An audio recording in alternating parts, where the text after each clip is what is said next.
Master minds commerce చదవాలనుకునే 10th inter విద్యార్థుల తొలి ఎంపిక.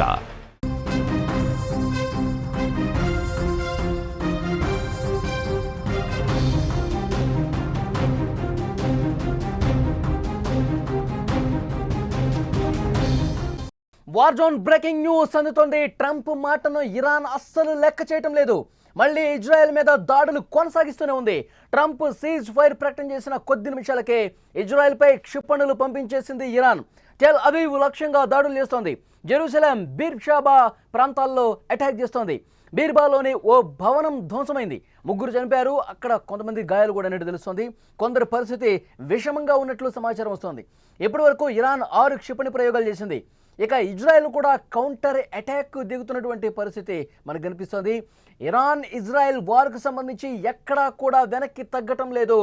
ఒకసారి ట్రంప్ ప్రకటన చేశారు, ఈ యుద్ధం ఆగిపోతోంది, అక్కడ సానుకూలంగా చర్చలు జరిగే వాతావరణం కనిపిస్తోందని చెప్పి ఆయన ఒక పోస్ట్ పెట్టారు. అయితే మాకు చెప్పటానికి నువ్వు ఎవరు ట్రంప్ అంటూ ఇప్పుడు యుద్ధాన్ని మళ్ళీ కొనసాగిస్తున్నటువంటి పరిస్థితి ఇరాన్ సైడ్ నుంచి కనిపిస్తోంది. యుద్ధంలో ఇరాన్ వెనకడుగు వేయటం లేదు. పశ్చిమాసియాలో అమెరికా స్థావరాలతో పాటు ఇటు ఇజ్రాయెల్పై కూడా బాంబుల వర్షాన్ని కురిపిస్తోంది. మంగళవారం తెల్లవారుజామున మరోసారి ఇజ్రాయెల్ని ఇరాన్ క్షిపణులు అటాక్ చేశాయి. టెల్ అవీవ్ను లక్ష్యం చేసుకుని ఇరాన్ దాడులు చేసింది. జెరూసలేం, బీరెబా ప్రాంతాల్లో దాడులు జరిగినట్టు తెలుస్తోంది. ఈ దాడుల కారణంగా బీర్బాలోని ఒక భవనం పూర్తిగా దెబ్బతిన్నటువంటి పరిస్థితి. అందులోని 3 చనిపోయారు, పలువురు గాయపడ్డ పరిస్థితి. కొంతమంది పరిస్థితి విషమంగా ఉన్నట్లుగా సమాచారం వస్తుంది. ఇప్పటి వరకు ఇరాన్ 6 క్షిపణులు ప్రయోగించినట్లు ఐడిఎఫ్ వెల్లడించింది. ఇరాన్ దాడులతో పలుచోట్ల సైరన్ల మోత మోగుతుంది. ప్రజలంతా సురక్షిత ప్రాంతాలకు వెళ్లాలని ఇజ్రాయెల్ మిలిటరీ ప్రజలను హెచ్చరించినటువంటి పరిస్థితి ఉంది. ఈ ఉద్రిక్తతలు ఇంకా కొనసాగుతూనే ఉన్నాయి. ట్రంప్ మాటను అస్సలు ఎవరు కూడా లెక్క చేయట్లేదు. ట్రంప్ ముందే ఈ క్రెడిట్ని తన ఖాతాలో వేసుకునే ఆలోచనలో ఉన్నాడు. అందుకే ఈ ప్రకటన చేశారు. ఇరాన్, ఇజ్రాయెల్ రెండు కూడా శాంతి వైపు కదులుతూ ఉన్నాయి. సో ఈ సీజ్ ఫైర్కు అంటే కాల్పుల విరమణకు, సైనిక కార్యకలాపాల విరమణకు ముందుకు రాబోతున్న ఒక 12 గంటల్లో ఇది తుది రూపు దాల్చబోతోంది. యుద్ధం ఆగే ప్రయత్నం జరుగుతోంది. ఒక 12 గంటల్లో ఎండ్ కార్డ్ పడబోతోంది అంటూ ఒక ప్రకటన చేశారు. కానీ ట్రంప్ చేసినటువంటి ఈ పోస్టును, ట్రంప్ వ్యక్తపరిచినటువంటి ఈ అభిప్రాయాన్ని ఇరాన్ తోసిపుచ్చుతోంది. అసలు ట్రంప్ నీకేంటి సంబంధం? ట్రంప్ ఎందుకు ఇలాంటి నువ్వు పోస్టులు పెడుతున్నావు? నీ పోస్టులతో, నీ అభిప్రాయాలతో మాకు సంబంధం లేదు అన్నట్టుగా ఇరాన్ వైపు నుంచి క్షిపణులు, బాంబులు ఇజ్రాయెల్ని అటాక్ చేస్తున్నటువంటి పరిస్థితి. నిన్న ఒక్కసారి మనం గమనిస్తే అమెరికా ఏదైతే ఆర్మీ బేస్ క్యాంపులు ఉన్నాయో గల్ఫ్ కంట్రీస్లో, సిరియా మీద కావచ్చు, ఇరాక్ మీద కావచ్చు, ఖతార్ మీద చేసినటువంటి దాడులతో అమెరికా హుటాహుటిన ఒక మీటింగ్ పెట్టుకున్నటువంటి పరిస్థితి. ఏదైతే ఇరాన్ చేసినటువంటి దాడులకు సంబంధించి ఒక రియాక్షన్ కూడా ఇచ్చింది. మీరు ముందే చెప్పి దాడులు చేస్తున్నందుకు ధన్యవాదాలంటూ వ్యంగ్యంగా స్పందించిన పరిస్థితుంది. చాలా కీలకమైనటువంటి పశ్చిమాసియాలో ఉన్నటువంటి అమెరికా ఆర్మీ క్యాంప్స్ మీద ఇరాన్ దాడులకు పాల్పడటం ఒక మింగుడు పడని విషయంగా అమెరికా కనిపిస్తోంది. సో వెంటనే సీజ్ ఫైర్కి ఒక ప్రయత్నం జరగాలని భావించి సీజ్ ఫైర్కి ఒక 12 గంటల్లో ఎండ్ కార్డు పడుతుందని చెప్పి పెద్ద ఎత్తున ప్రచారం ఉంది. ఎందుకంటే ఇజ్రాయెల్తో మాట్లాడుతుంది. ఇజ్రాయెల్ కూడా దాదాపు సీజ్ ఫైర్కి అనుకూలంగానే ఉంది. కానీ ఇరాన్ ఒప్పుకోవటం లేదు. ఇరాన్ సై అంటే సై అంటోంది.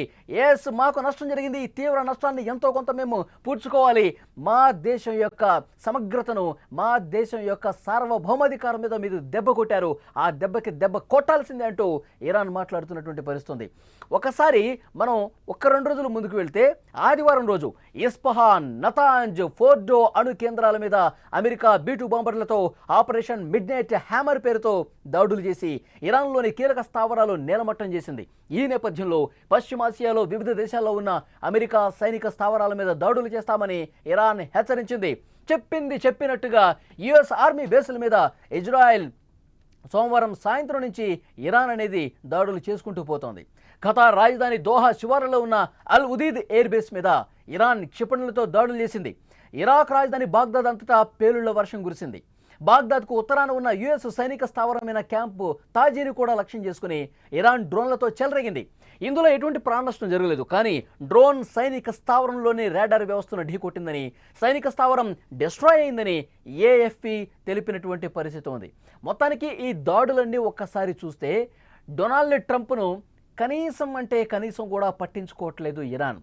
ఇరాన్ ఎప్పుడైతే డొనాల్డ్ ట్రంప్ పోస్ట్ని ఉచ్చరిస్తూ అక్కడ ఉన్నటువంటి ఒక మంత్రి చాలా స్పష్టంగా చెప్పారు, మేము ఒప్పందానికి ఈ కాల్పుల విరమణను చేస్తున్నామని చెప్పి మేము ఎక్కడ చెప్పాం, ఈ ఒప్పందానికి మేము కట్టుబడి ఉన్నామని చెప్పి మేము సీజ్ ఫైర్కి ఎక్కడ అనుకూలంగా మాట్లాడాం అంటూ రివర్స్ అటాక్ దిగినటువంటి పరిస్థితి. ట్రంప్ అలా ప్రకటన చేశారో లేదో, నేను మధ్యవర్తిత్వం వహిస్తున్నాను, ఈ యుద్ధం ఆగిపోతుందని చెప్పి ఒక క్రెడిట్ తన ఖాతాలో వేసుకునే ప్రయత్నం ముందుగానే చేశాడు ట్రంప్. కానీ ఇరాన్ మాత్రం ఎక్కడా ట్రంప్ను పట్టించుకోవట్లేదు. అసలు ఎవరు నువ్వు, ఏం మాట్లాడుతున్నావు, నీ అభిప్రాయాలతో మాకేంటి సంబంధం, మా అణుకేంద్రాల మీద అంతర్జాతీయ చట్టాలకు ఉల్లంఘించి దాడి చేస్తావా, తగిన మూల్యం చెల్లించుకోక తప్పదు, నీ ఆర్మీ బేస్ క్యాంపులు ఏవైతే ఉన్నాయో వాటిని తునాతునకలు చేస్తామని చెప్పి ఇరాన్ కూడా దాడులు చేసిన పరిస్థితి. ఎప్పుడైతే డొనాల్డ్ ట్రంప్ ఒక పోస్ట్ పెట్టారు ఈ యుద్ధం ఆగిపోతుందని, నిమిషాల వ్యవధిలోనే, ఎక్కువ టైం కూడా తీసుకోలేదు ఇరాన్, వెంటనే ఇజ్రాయెల్ మీద విరుచుకుపడింది, బాంబుల వర్షం కురిపిస్తోంది. ఇజ్రాయెల్కి సంబంధించిన అణు కేంద్రాలు ఏవైతే ఉన్నాయో, ఇజ్రాయెల్కి సంబంధించిన విద్యుత్ కేంద్రాలు, ఆ విద్యుత్ కేంద్రాల మీద దాడి చేస్తోంది.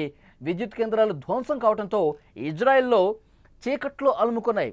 ఇజ్రాయెల్లో చాలా ప్రాంతాలు చీకట్లో మగ్గుతున్నటువంటి పరిస్థితి, అంధకారం అలుముకుంది. హుటాహుటిన ఇజ్రాయెల్ పునరుద్ధరణ కార్యక్రమాలు అక్కడ తీసుకుంటుంది. అలాగే సైరన్ల మోత మోగుతోంది. టెల్ అవీవ్తో పాటు మరికొన్ని ముఖ్య పట్టణాల్లో సైరన్ల మోత మోగుతోంది ప్రస్తుతం ఇజ్రాయెల్లో. ఎందుకంటే బాలిస్టిక్ క్షిపణులతో పెద్ద ఎత్తున దాడులు చేస్తోంది, పెద్ద ఎత్తున బాంబుల వర్షం కురుస్తోంది, పెద్ద ఎత్తున విద్యుత్ కేంద్రాల మీద దాడి చేస్తోంది. అక్కడ సైరన్ల మోత మోగుతూ అక్కడ స్థానిక ప్రజానీకానికి ఇజ్రాయెల్ ఎప్పటికప్పుడు అలర్ట్ జారీ చేస్తోంది, సురక్షిత ప్రాంతాలకు తరలి వెళ్ళిపోండి, ఇరాన్ దాడులు చాలా తీవ్రంగా ఉండబోతున్నాయి, మీరు మీ ప్రాంతాల్లో తలదాచుకోండి, బయటికి రావద్దు అంటూ పెద్ద ఎత్తున అక్కడ ప్రచారం జరుగుతున్నటువంటి పరిస్థితి ఉంది. విజువల్స్లో మీరు చూస్తున్నారు, డొనాల్డ్ ట్రంప్ ఎప్పుడైతే సీజ్ ఫైర్కి సంబంధించి ఒక ప్రకటన చేశారో, ఈ యుద్ధం ఆగిపోతుంది, కొన్ని గంటల్లోనే దీనికి ఒక ఎండ్ కార్డు పడబోతోంది, 2 దేశాలకు అభినందనలు అని ముందస్తు ప్రకటన చేశారు డొనాల్డ్ ట్రంప్. కానీ ఎక్కడ కూడా ఇరాన్ దీన్ని పట్టించుకోవట్లేదు. మేము దాడి చేస్తాం, దెబ్బకు దెబ్బ కొడతాం అన్న స్థాయిలోనే ప్రస్తుతం ఇరాన్ బాంబుల వర్షం కురిపిస్తోంది ఇజ్రాయెల్ మీద. అలాగే అమెరికా బేస్ క్యాంపుల మీద కూడా దాడులు చేసుకుంటూ పోతుంది. సో ఈ యుద్ధం ఎప్పుడు ఆగుతుందో కూడా తెలియని పరిస్థితి కనిపిస్తుంది. ఎందుకంటే ఇరాన్ ఇంకా ఎందుకు వెనక తగ్గట్లేదు, తాను తీవ్రంగా నష్టపోయినా సరే, తన అణు కేంద్రాలు కోల్పోయినా, శాస్త్రవేత్తలను కోల్పోయినా, సైనిక ఉన్నతాధికారులు కోల్పోయినా, తన ప్రధానమైన నగరమైనటువంటి టెహరాన్ను కూడా పూర్తిగా ధ్వంసమవుతున్నా ఎక్కడా కూడా ఖమేనీ వెనకడుగు వేయటం లేదు. ఇజ్రాయెల్కి బుద్ధి చెప్పాల్సిందే, మరొకసారి మా మీద ఈ విధంగా చట్టాలను ఉల్లంఘించి తీవ్రమైనటువంటి దాడులు చేసేటువంటి పరిస్థితి రాకుండా ఉండాలంటే ఒకసారి బుద్ధి చెప్పాల్సిందే, గట్టిగా చెప్పాల్సిందే. తాను నష్టపోతున్నా సరే మరింత తీవ్రంగా ప్రతిఘటించాల్సిందే అంటూ ఖమేనీ మాట్లాడుతున్నటువంటి పరిస్థితి ఉంది.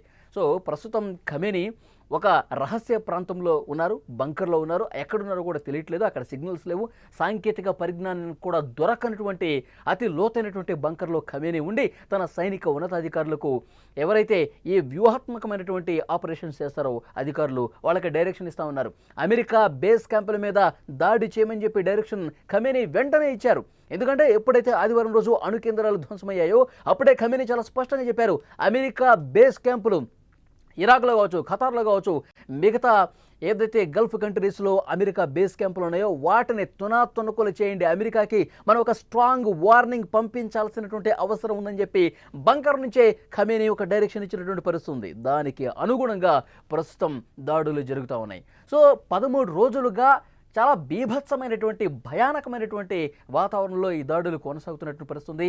ట్రంప్ మాట ఇప్పుడు అస్సలు ఇరాన్ లెక్క చేయటం లేదు, దాడులు చేసుకుంటానే పోతుంది. ముందు ఇజ్రాయెల్ ఈ దాడి మొదలుపెట్టింది కాబట్టి ఇజ్రాయెలే ఆపాలి, మేము ఇంకా ఆపే నిర్ణయం ఇంకా తీసుకోలేదు, సీజ్ ఫైర్ అని చెప్పి మీరు మాట్లాడుతూ ఉన్నారు, మేము ఫైరింగే చేస్తూ ఉన్నాం, ఇజ్రాయెల్ ఒక్కసారి వెనక్కి తగ్గి మేము ఆపుతున్నామని చెప్పి ప్రకటన చేస్తే అప్పుడు మేము ఆలోచన చేస్తాము అంటూ ఇరాన్ మాట్లాడుతున్నటువంటి పరిస్థితి. సో మనం చూస్తున్నాం గత 13 రోజులుగా ఒక భీతావాహ వాతావరణం కనిపిస్తోంది.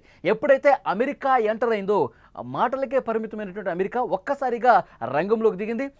2 వారాలు సమయం ఇస్తున్నా ఖమేనీకి అని చెప్పి మాట్లాడారు డొనాల్డ్ ట్రంప్.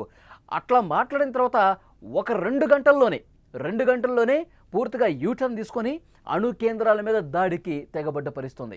సో అమెరికా చేసినటువంటి ఈ వ్యూహాత్మక దాడి తమ అణు కేంద్రాల మీద దాడి తీవ్రంగా నష్టపరిచింది.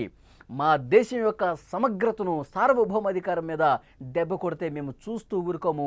ఇరాన్లో ఉన్నటువంటి ప్రతి ఒక్క పౌరుడు కూడా తలెత్తుకునే విధంగా మా దాడులు చాలా బలంగా ఉంటాయనే సంకేతం ఇవ్వాలని చెప్పి ఇరాన్ భావించింది. అందుకే ఇప్పుడు ఈ దాడుల వర్షం, మిసైళ్ల వర్షం కురుస్తున్నటువంటి పరిస్థితి ఉంది.